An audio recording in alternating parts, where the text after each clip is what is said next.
Without a doubt, there is a lot of confusion about every single vitamin and mineral, but possibly none more confusing than vitamin D.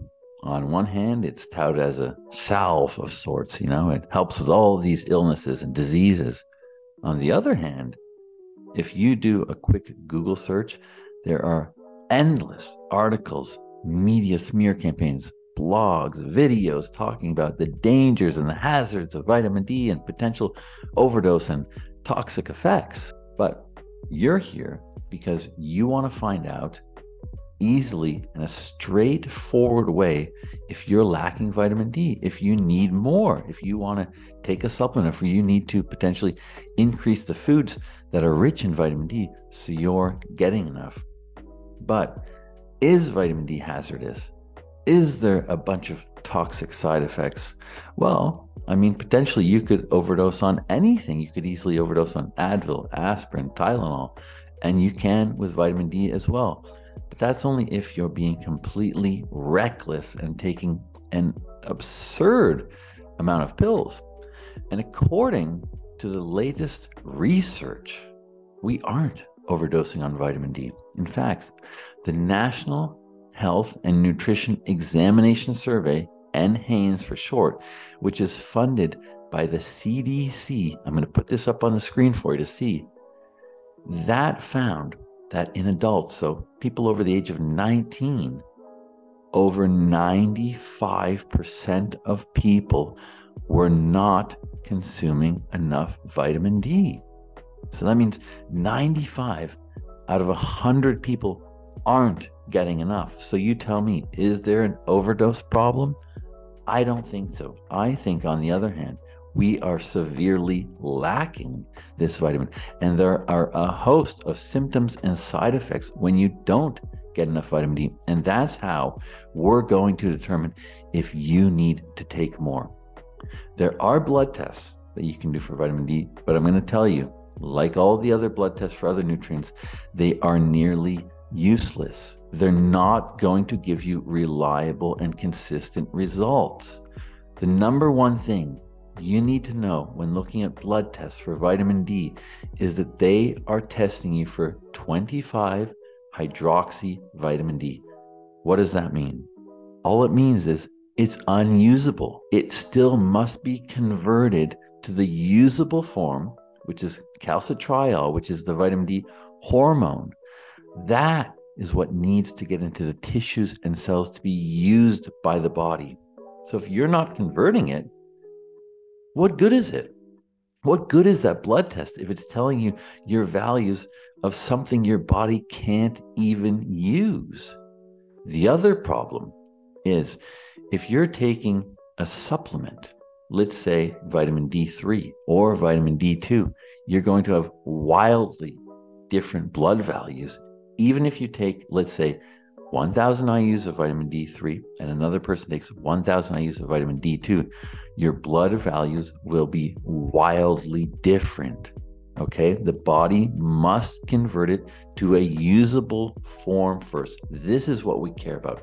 This is how we determine the health of our body, not through blood, but through the tissues that use the vitamin. Okay, so we want to look to the body.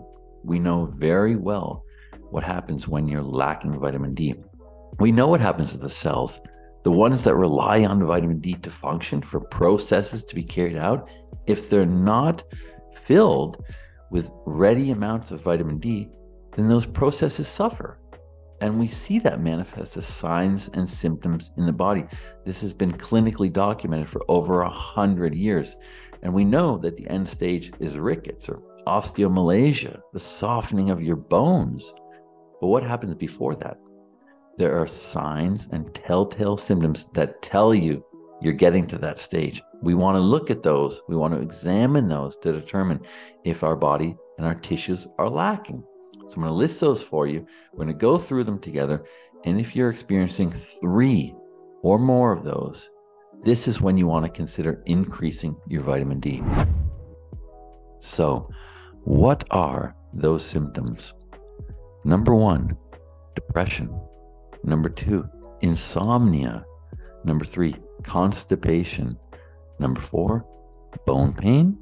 Number 5, fatigue. Number 6, muscle aches and cramps. Number 7, susceptibility to colds and flus. Number 8, osteoarthritis. Number 9, excessive cavities. And last, but certainly not least, we need to include this is rickets disease or osteomalacia. And that is, of course, a telltale symptom. So again, you want to experience at least 3 of those in order to assert that you require more vitamin D, that your tissues are lacking it. Of course, using one symptom as a standalone is not reliable and cannot be attributed to simply vitamin D. There could be other causes for that one symptom or 2 symptoms. You could be taking prescription drugs that have those as side effects. You could have allergies or intolerances that show up as those symptoms and signs. Or you could simply have another vitamin or mineral deficiency that shares similar symptoms. So you want to have at least 3 of those, or this way of testing is not going to be reliable and is not going to be consistent. The way your body manifests symptoms is different from everybody else. You're biochemically unique. So you may have 3 symptoms on that list, and your neighbor may have 3 other symptoms on that list. You both need vitamin D, but again, those symptoms are showing up in your genetic weak spots. So what do? You have 3, 4, 5, 10 of these symptoms. Well, you want to increase your vitamin D, but there's certain things you want to do first. You want to look at what antagonistic substances are affecting your vitamin D absorption, your vitamin D assimilation, okay? Or what's causing it to be excreted faster, because this could be playing a role in your low vitamin D levels. I'm going to list those for you now. Laxatives. So if you're taking laxatives, this is depleting vitamin D from the body. If you're using mineral oil, that's another one. Insufficient sunlight, of course, because then you're not creating the vitamin D. You're not building any up in your system if you're lacking sunlight. And then the fourth, another thing to consider, and this affects almost everybody. I mean, who doesn't have this? Stress. If you're stressed, your vitamin D is not going to be converted or used properly. So the first thing you want to do is minimize those 4 things that I just mentioned. Okay, so you want to get plenty of sunlight. You don't want to use mineral oil. You don't want to use laxatives. Now, I'm not giving you medical advice, but just remember that those do deplete vitamin D. And of course, you want to lower your stress as much as possible. Now you've done those 4 things. You still have the symptoms. What do? You can certainly take a vitamin D supplement, or you can simply increase the foods in your diet that are rich in vitamin D. That's the simplest, easiest way to do it. And if you have other vitamin or mineral deficiencies, increasing the foods is the best option, because there are, of course, other micronutrients within those foods, and they kind of take care of other deficiencies that you might have as well. So let's look at a list of the foods that are highest in vitamin D that you can incorporate into your diet if you're experiencing these symptoms.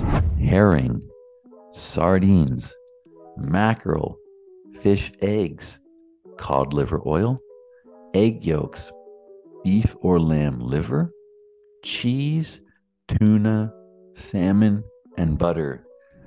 Now, you're vegetarian, and those are all animal options. What do? There's only one other possible food that you can take to increase vitamin D levels, and those are mushrooms that are actually grown in the sun. So they're able to absorb some of the sun. A lot of mushrooms grow in the dark. They're nightshades. There are some species that grow in the sunlight, and these will have some vitamin D in them. However, it's not a great amount. It is an option for you, but I would suggest probably going with the supplement form. All right, that's all I have for vitamin D today. Hopefully that clears up a little bit of the confusion, and hopefully that gives you some insight into whether you need vitamin D or not without having to go and pay for a useless blood test. Share this if you like it. Check out my page for the other videos and blog articles on every single micronutrient and how to tell if you're lacking, and have a wonderful day.